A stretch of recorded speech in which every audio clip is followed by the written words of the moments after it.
Oui, Kaylee Moore-Gilbert, qui était détenue depuis 2018 pour espionnage au profit d'Israël, une chercheuse anglo-australienne de 33 ans qui avait été condamnée à 10 ans d'emprisonnement après avoir été arrêtée lorsqu'elle assistait à une conférence sur le chiisme du reste dans la ville sacrée de Qom, dans le centre de l'Iran. Elle a été relâchée mercredi dernier en échange de la libération de 3 Iraniens qui étaient détenus en Thaïlande. Rappelez-vous, ils avaient été arrêtés alors qu'ils fomentaient, qu'ils préparaient un attentat contre des diplomates israéliens à Bangkok. C'était en 2012. Alors vous allez me dire sur quoi reposaient les accusations d'espionnage des Iraniens.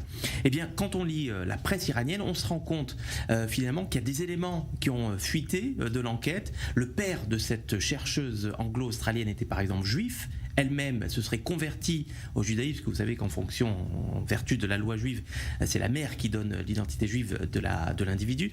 Elle se serait convertie donc en 2007 en Grande-Bretagne, avant de se rendre plusieurs fois en Israël, et c'est précisément à ce moment-là qu'elle aurait appris l'hébreu et qu'elle aurait fait connaissance d'un membre, d'un agent du contre-espionnage israélien, le célèbre Shabak, qui lui aurait demandé alors de changer son fusil d'épaule, de changer de domaine de recherche. Fini l'ingérence iranienne en Syrie, elle devra désormais s'intéresser à l'opposition chiite au royaume de Bahreïn, et c'est précisément à ce moment-là qu'elle tente d'entrer en contact avec un opposant bahreïnien, un opposant chiite bahreïni, et c'est à ce moment-là que les autorités iraniennes commencent à se douter de l'action de cette chercheuse sur le sol iranien, des informations qui contredisent pourtant des informations précédentes, des rapports précédents selon lesquels c'est la découverte d'un petit ami israélien de cette Kaylee Moore-Gilbert qui aurait éveillé les soupçons des autorités iraniennes. Alors cet échange de prisonniers, c'est finalement le dernier épisode d'une politique iranienne qui existe depuis maintenant plusieurs années et qui consiste à arrêter des étrangers binationaux sous des chefs d'accusation assez vagues tels qu'espionnage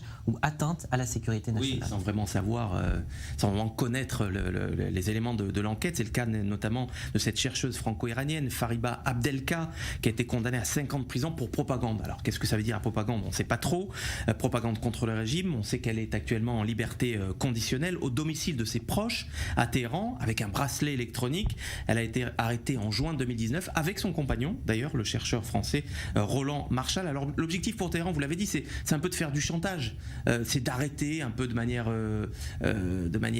complètement arbitraire des binationaux, des étrangers en les accusant de propagande, d'espionnage, pour faire pression sur l'Occident quand ça les arrange, un coup sur le nucléaire iranien. Et là par exemple, avec le cas de cette possible exécution imminente en Iran d'un chercheur irano-suédois, on le voit à l'écran, c'est Ahmad Raza Jalali. Il a été arrêté en avril 2007 pour espionnage pour le compte du Mossad, lui aussi, alors que s'est ouvert à Anvers la semaine dernière le procès de l'attentat déjoué iranien contre les opposants iraniens à Villepinte, rappelez-vous, c'était en 2018 il me semble.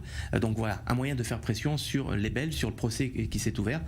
C'est la nouvelle manière donc de faire du chantage du côté iranien. Merci.